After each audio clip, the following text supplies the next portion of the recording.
Rinviata l'approvazione in Parlamento della norma che avrebbe dovuto stabilizzare i ricercatori sanitari degli istituti zooprofilattici sperimentali e degli IRCS, ovvero gli istituti di ricovero e cura a carattere scientifico, come lo IOV, l'Istituto Oncologico Regionale. Solo in Veneto sono circa 120 persone, i delegati CGIL Funzione Pubblica richiamano la politica alle proprie responsabilità. Giuseppe Bucca.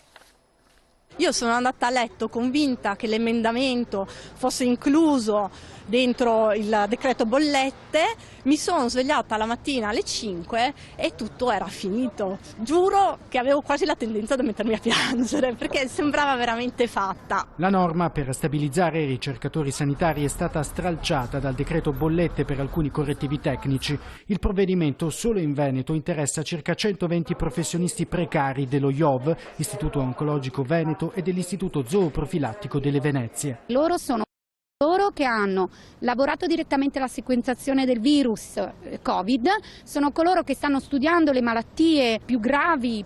Proclamato a livello nazionale lo stato di agitazione per chiedere al Parlamento di superare rapidamente lo stallo. Attualmente i ricercatori degli istituti di ricovero e cura a carattere scientifico IRCS e degli istituti zooprofilattici sperimentali sono assunti con contratti di 5 anni, rinnovabili per altri 5, a condizioni più sfavorevoli rispetto ai colleghi europei. Ci sono dei colleghi che sono andati all'estero, ci sono colleghi che si sono spostati nel privato, perché comunque c'era molte più sicurezze, un'offerta migliore. I ricercatori veneti fanno appello anche alle istituzioni regionali. Noi pensiamo e chiediamo veramente a tutti un aiuto anche al Veneto, anche al Presidente Zaia, che si faccia portavoce in Consiglio Stato Regioni e anche ai direttori scientifici di dire che questa cosa è inammissibile.